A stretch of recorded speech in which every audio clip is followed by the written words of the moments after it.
यह है हमारा ग्रह पृथ्वी, जो अंतरिक्ष से देखने पर एक ब्लू बॉल की तरह लगता है। कितना प्यारा और सुंदर है ना हमारा ग्रह। अगर मैं आपसे पूछूं कि हमारे सौरमंडल में पृथ्वी ही एकमात्र ऐसा ग्रह क्यों है जो इतना सुंदर है और इस पर जीवन है, तो आपका जवाब होगा कि पृथ्वी गोल्डीलॉक्स जोन में है, जिस वजह से इस पर जीवन के अनुकूल परिस्थितियां मौजूद हैं।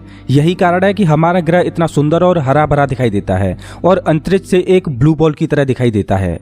लेकिन अगर मैं आपसे कहूं कि पृथ्वी की सुंदरता के पीछे ज्वालामुखियों का हाथ है, तो क्या आप मेरी बात पर विश्वास करोगे? यही नहीं, अगर पृथ्वी पर ज्वालामुखी ना होते तो ना पृथ्वी पर जीवन होता, ना वर्षा चक्र होते, ना पृथ्वी पर समुद्र होते और ना ही पृथ्वी पर वायुमंडल होता। कुल मिलाकर बिना ज्वालामुखियों के हमारी पृथ्वी वीरान और बंजर ग्रह होती, फिर भले ही ये गोल्डीलॉक्स जोन में क्यों ना होती। तो आखिर ज्वालामुखी हमारे लिए इतने महत्वपूर्ण क्यों हैं? क्या संबंध है पृथ्वी पर मौजूद जीवन और ज्वालामुखियों का? जानने के लिए इस वीडियो को पूरा देखते रहिए। नमस्कार दोस्तों, मैं हूं श्याम तोमर। स्वागत करता हूं आपका इस एपिसोड में। जब भी आप वोल्केनो के बारे में सोचते हो तो आपके दिमाग में सबसे पहली चीज क्या आती है?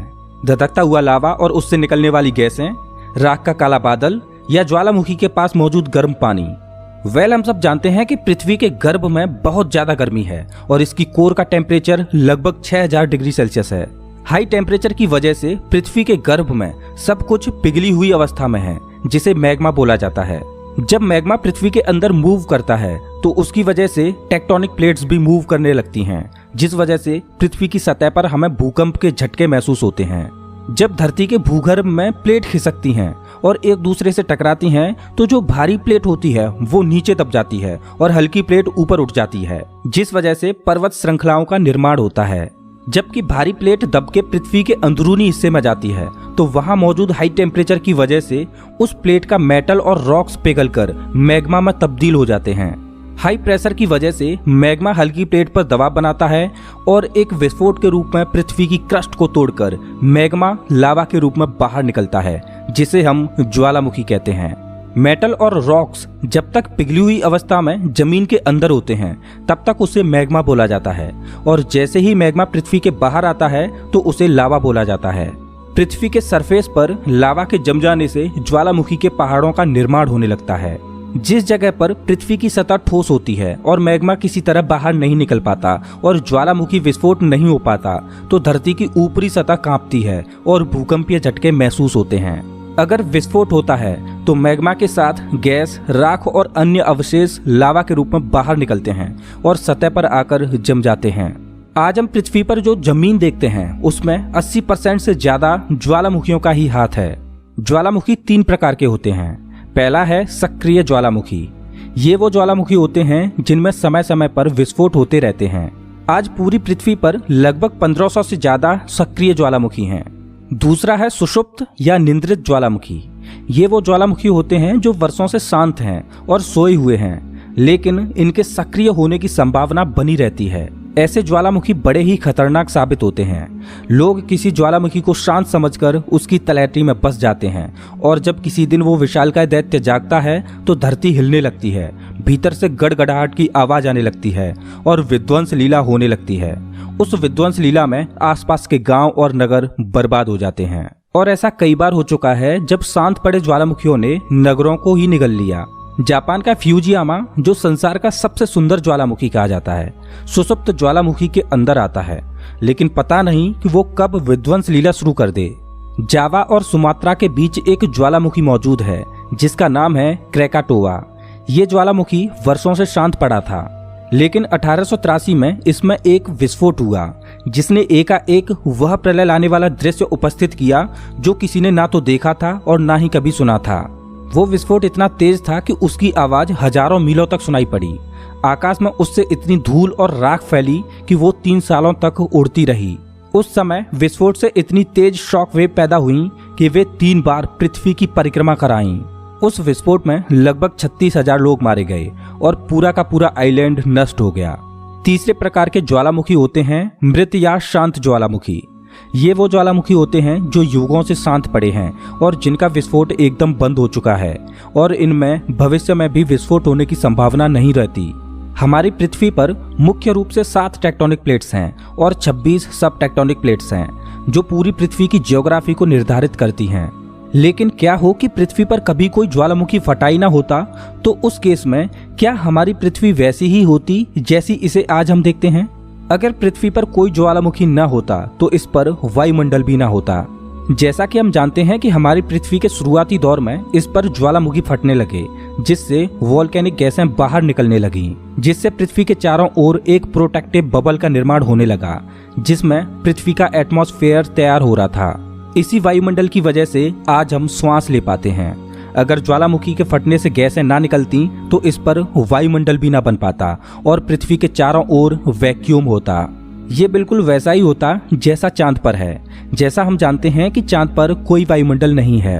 अगर पृथ्वी का वायुमंडल ना होता तो वैक्यूम की वजह से हम किसी भी प्रकार की आवाज को नहीं सुन पाते। ज्वालामुखियों की वजह से ही पृथ्वी पर समुद्र बने। जैसा कि हम जानते हैं कि आज से 4 बिलियन साल पहले पृथ्वी अपनी शेप ले रही थी। उस समय पृथ्वी आज की ब्लू बॉल की तरह तो बिल्कुल भी नहीं थी। उस समय ये बेहद गर्म और लाल थी और पृथ्वी का सारा पानी पृथ्वी की क्रस्ट के नीचे कैद था।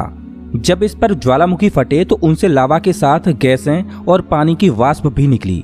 वाष्प कंडेंसेशन की वजह से ठंडी होकर बारिश के रूप में पृथ्वी पर बरसने लगी। इस प्रक्रिया के सालों तक होने के बाद इस पर समुद्रों का निर्माण हुआ और लाल पृथ्वी ने ब्लू बॉल की शक्ल ले ली। जैसा कि हम जानते हैं कि बिना पानी के पृथ्वी पर जीवन भी नहीं पनप सकता था। ज्वालामुखियों की वजह से ही पृथ्वी पर लैंड मास आया, जिस पर आज हम रहते हैं।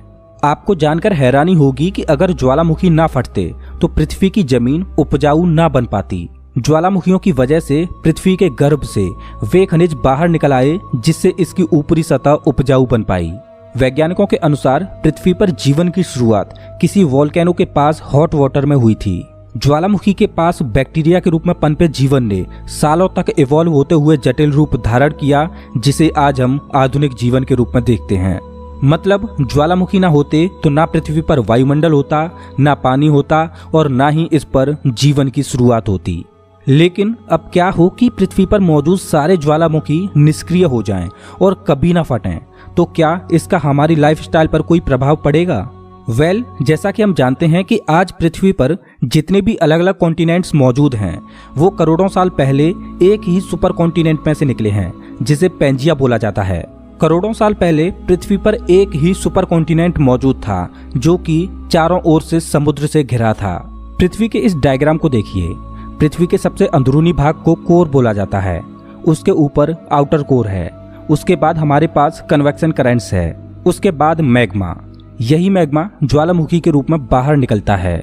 उसके बाद है ओशियनिक क्रस्ट और सबसे ऊपर है हमारे समुद्र और कॉन्टिनेंटल क्रस्ट, जिस पर हम रहते हैं।